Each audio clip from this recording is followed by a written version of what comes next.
नमस्कार दोस्तों, voice of Jhabua में आप सभी का स्वागत है। किसी ने खूब कहा है, मुझे जागते रहना है क्योंकि अपने सपने को पाना है, अपनी काबिलियत का करिश्मा इस जग को दिखाना है। कामयाबी तो हासिल कर ही लूंगी एक दिन, मुझे तो अपनी उंगलियों पर किस्मत को नचाना है। जी हाँ दोस्तों, हमारे खास कार्यक्रम वुमेन्स पावर में मैं रुचिनी नाम आपको मिलवाने जा रही हूँ एक ऐसी शख्सियत से जो निम्न वर्गीय साधारण ब्राह्मण परिवार में जन्मी गीता दुबे, जिन्होंने प्रदेश भर में अपना नाम रोशन किया। सुविधाओं के अभाव के बाद भी अपनी कामयाबी पर पारिवारिक परिस्थितियों को हावी नहीं होने दिया और उच्च शिक्षा प्राप्त कर आज ये शासकीय शहीद चंद्रशेखर आजाद महाविद्यालय में प्रोफेसर पद पर कार्यरत है। तो आइए हम जानते हैं लाख परेशानियों के बाद भी इन्होंने कैसे कामयाबी हासिल की।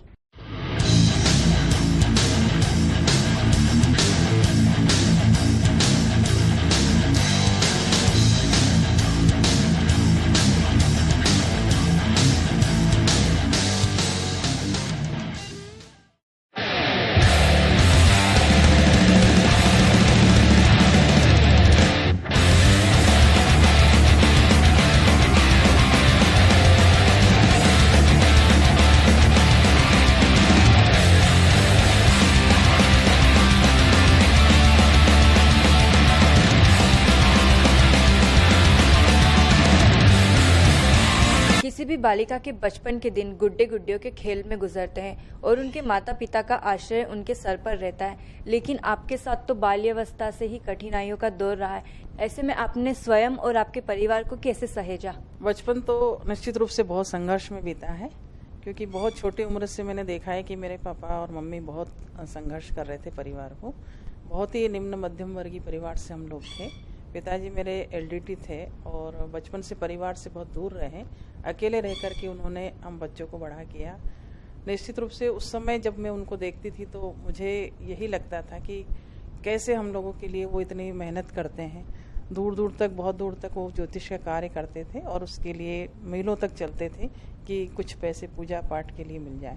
तो उस समय जो परिस्थितियाँ रही उससे मुझे लगता था कि नहीं, मुझे माँ बाप की मदद करना ही है।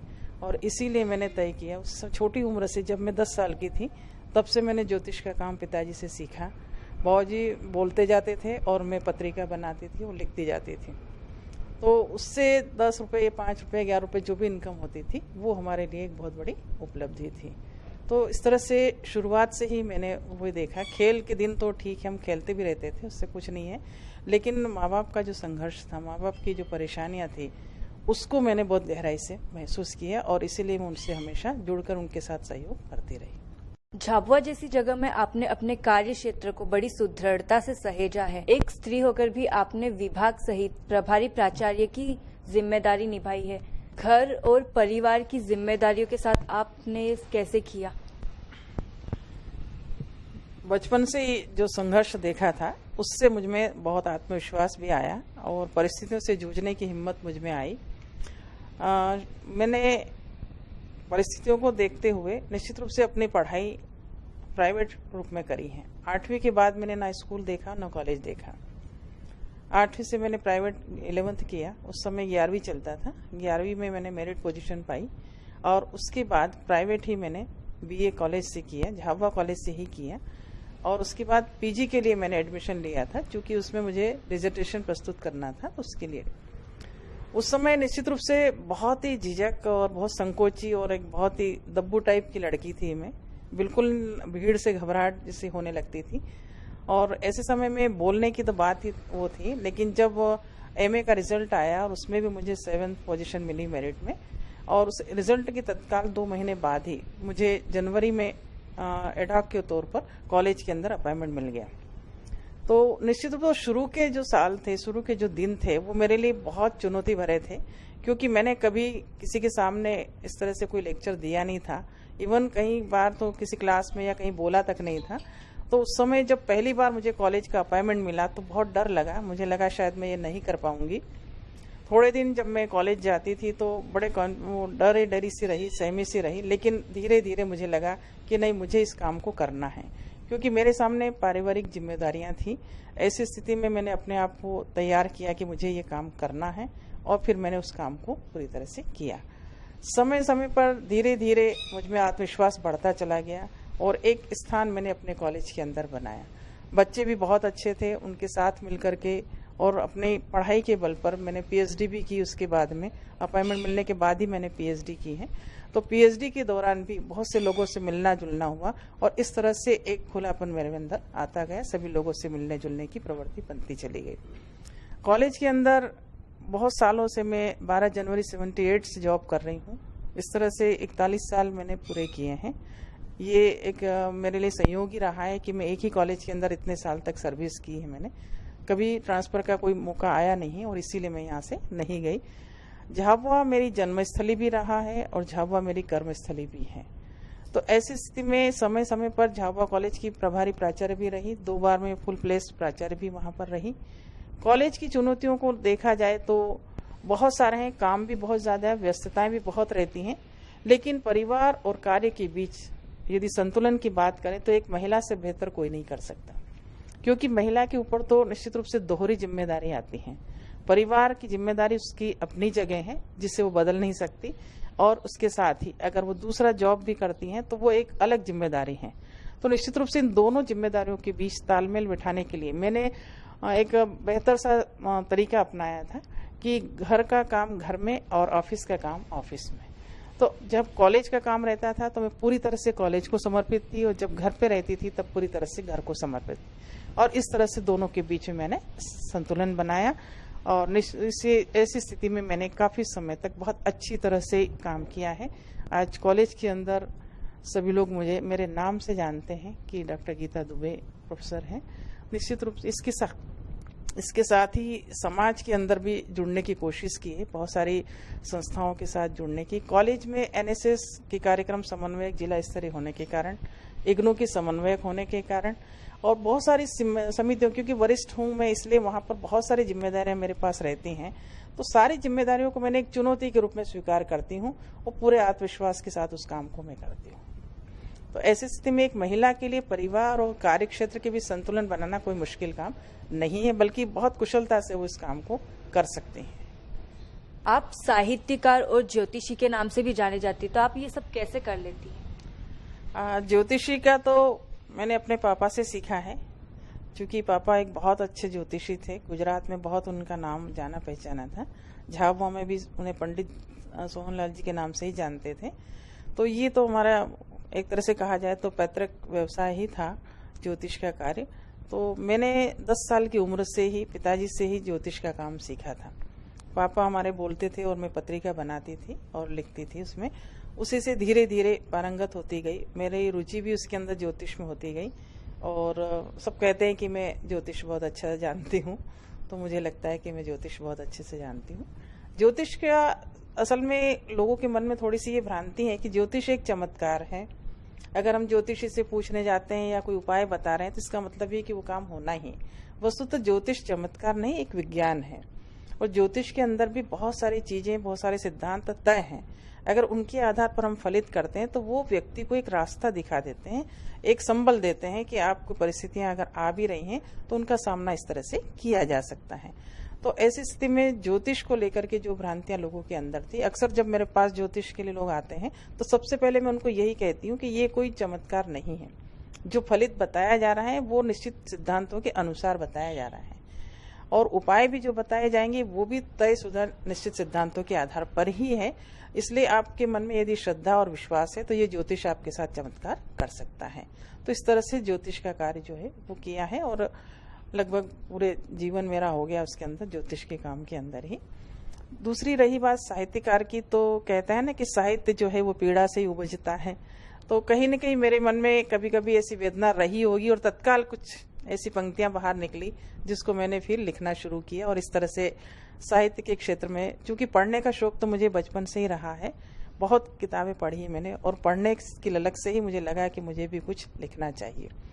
तो ऐसी स्थिति में मैंने साहित्य के क्षेत्र में कविताएं लिखना मेरा सबसे बड़ा शौक है, और एक तरह से स्वांत सुखाई है कि मैं अपने लिए लिखती हूँ। उसके अंदर मन में जब भी कोई बात आती है, कोई परिस्थिति दिखती है, तो तत्काल मैं उसके अंदर उसको पंक्तियों को उतार लेती हूँ। एक छोटी सी घटना है जिससे मैंने कविता लिखी थी कि एक दिन मैं बैठकर वैसे ही अपने कॉलेज का कुछ काम कर रही थी, अचानक पंखे से एक चिड़िया टकरा करके मेरे टेबल के सामने गिर गई, मैं दौड़कर उसको पानी डालती तब तक वो मर चुकी थी, उसके पंख कट गए थे। तत्काल उसी समय मेरे दिमाग में एक पीड़ा सी उठी और मैंने कुछ पंक्तियां बना करके कविता रखी उसके अंदर। मैं थोड़ा सा उसको बोलना चाहूंगी कि पेड़ कटा घोंसला गिरा बेघर हो गई चिड़िया। पेड़ कटा घोंसला गिरा बेघर हो गई चिड़िया, चींची करती शोर मचाती घर में घुसाई चिड़िया। पूछती है मैं अपना घर कहाँ बनाऊं, पूछती है मैं अपना घर कहाँ बनाऊं। मैं भगा देती हूँ चिड़िया को, कैसे समझाऊं उसे, दाना पानी तो दे सकती हूँ लेकिन घोंसले की जगह नहीं है मेरे घर में। चींची करती शोर मचाती चिड़िया फिर घुस आई घर में, पूछती है मैं अपना घर कहाँ बनाऊं। अचानक पंखे से पंख टकराए, फड़फड़ा कर गिर गई चिड़िया और मौन हो गई चिड़िया। छोड़ गई एक यक्ष प्रश्न, मैं अपना घर कहाँ बनाऊं। आओ हम सब मिलकर चिड़िया को बेमौत मरने से बचाएं।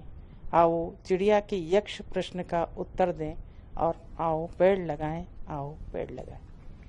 तो इस तरह से कविताएं जो है कभी कभी कुछ ऐसी आकस्मिक घटनाएं हो जाती हैं जिनके आधार पर तत्काल कुछ विचार आते हैं, उनको मैं पंक्तिबद्ध करके उतार लेती हूँ उसके अंदर। तो इसी तरह से साहित्य और ज्योतिष के प्रति मेरी रुचि बढ़ी और उसको मैंने अभी तक बना रखा है इसके अंदर। आपके व्यक्तित्व से प्रभावित यहाँ की महिलाओं और किशोरियों को आप क्या संदेश देना चाहेंगी? महिलाएं और बच्चियों के संदर्भ में हमेशा मेरी कोशिश ये रहती है कि उनसे बातचीत की जाए। खास तौर पर जब छोटी बच्चियां होती हैं, उन बच्चियों को ज्यादा संरक्षण की जरूरत होती है, उनको ज्यादा सुरक्षा करने की जरूरत होती है और इसीलिए मैं चाहती हूँ कि बच्चियों से हमेशा बातचीत की जाए। कई बार क्या होता है कि छोटी बच्चियां स्कूल जा रही हैं, पढ़ने जा रही हैं और वो बच्चियां जब घर में आती हैं मम्मी से बोलती, मम्मी मुझे आपसे कुछ कहना है। एक बहुत ही दुखद घटना जिसकी मैं साक्षी रही हूँ। एक छोटी सी बच्ची 6-7 साल की थी, स्कूल जब उसको भेजा गया, आराम से मम्मी उसको तैयार करती, ऑटो में बिठाती और स्कूल भेज देती। शुरू में तो बच्ची बहुत खुश होती थी कि मैं स्कूल गई हूँ, बहुत अच्छा लगता था। लेकिन जब वो घर 2-4 दिन, महीने भर, 2 महीने बाद ऐसा लगा कि वो कुछ उदास रहने लगी है।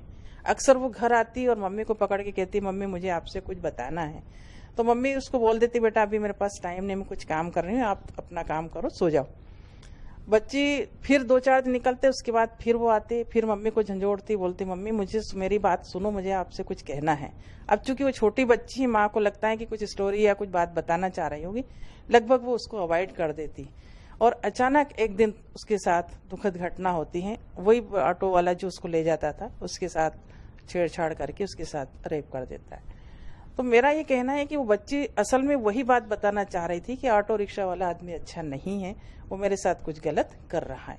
तो मेरा ये कहना है कि जब बच्चियों को हम संरक्षण देना चाहते हैं, बच्चियों की बात जरूर सुने, उनसे घर में भी बराबर बात करें उनसे कि क्या परेशानी। थोड़ा सा भी अगर लगता है कि बच्ची के व्यवहार में परिवर्तन आ रहा है या ऐसा लग रहा है कि बच्ची डर रही है, सहम रही है या हमसे खुलकर बात नहीं करी, अकेली रहना चाह रही है, तो निश्चित यकीन मानिए उसके साथ कोई न कोई दुर्घटना हो सकती है। तो उससे पूरी तरह से बात करिए, उसके आत्मविश्वास को बढ़ाइए। दूसरी बात, महिलाओं के संदर्भ में मैं ये कहना चाहूंगी कि महिला हर तरह से सक्षम है, क्योंकि जब उसने सृष्टि को चलाने का एक बड़ा अधिकार महिला को मिला है, तो इससे बड़ी शक्ति तो किसी और के पास हो ही नहीं सकती। ऐसी स्थिति में महिलाओं को निश्चित रूप से अपने आप को पहचानना होगा। कमजोरी कहाँ आती है? जब हम किसी के ऊपर निर्भर हो जाते हैं। जब हम खुद सक्षम हैं और अपने आप में आत्मविश्वास है, तो निश्चित रूप से महिलाएं भी बहुत आगे बढ़ सकती हैं। महिलाओं से मैं ये कहना चाहूंगी कि सबसे पहले वो खुद का सम्मान करना सीखे। अक्सर होता क्या है कि महिलाएं घर के सभी सदस्यों के लिए बहुत अच्छे से काम करती हैं, खाना भी बहुत अच्छे से बनाएंगी। एक छोटी सी बात है कि जब हमारे घर के सदस्य बड़े हों या अपने पति हों, भाई हों, वो सब लोग आते हैं तो हम उनको बहुत अच्छे से चाय प्लेट में ले जाके दे रहे हैं या उनके लिए डाइनिंग टेबल पर खाना पास, और जब खुद की बारी आती है तो कहीं भी खड़े हैं, कैसे भी हैं, वो खाना खा लिए। तो मेरा ये कहना है कि थोड़ा वक्त अपने लिए भी निकालें। हम परिवार के दायित्व से विमुख नहीं हो रहे हैं, लेकिन परिवार के दायित्व को में अपना भी एक हिस्सा रखें, अपना भी एक स्थान रखें कि उनके साथ बैठे, उनके साथ बातचीत करें और वही सम्मान खुद को भी दे जो हम दूसरों को दे रहे हैं। जब हम अपने आप का मूल्यांकन करना शुरू करते हैं तो निश्चित रूप से हमारे पास बहुत सारी चीजें होती हैं और हम बहुत सारी बातें कर लेते हैं। महिलाएं आज बहुत आगे बढ़ रही हैं, इसमें कोई शक नहीं है, लेकिन ये आगे बढ़ने का जो प्रतिशत है वो बहुत थोड़ा है। और केवल आंकड़ों से हम लोगों को भरमा सकते हैं, लेकिन अपने आप को नहीं। हकीकत इससे बहुत उलट है। आज भी महिलाएं दोयम दर्जे पर हैं और उनको वो सम्मान नहीं मिला है जो वास्तव में मिलना चाहिए। संघर्ष कर रही हैं, लड़ रही हैं, आगे बढ़ रही हैं और बढ़ेंगी, इसमें कोई शक नहीं है। लेकिन अभी भी संघर्ष करना बहुत कुछ बाकी है। सामाजिक स्तर पर, आर्थिक स्तर पर महिलाओं को मजबूत बनाए बिना उनको वो सम्मान या वो स्थान नहीं दिया जा सकता जो उनको मिलना चाहिए। महिलाओं के संदर्भ में मैं कहना चाहूंगी कि उनके अंदर, बच्चियों के अंदर जो भावना आती है वो निश्चित रूप से मुझे लगता है कहीं न कहीं घर से ही शुरू होती हैं। अक्सर हम बच्चियों को ही टोकते रहते हैं कि ऐसा नहीं करना, ऐसा नहीं करना। इसी बात को देख करके मैंने एक कविता उसके अंदर लिखी थी जो काफी पसंद की, बहुत जगह पब्लिश भी हुई है।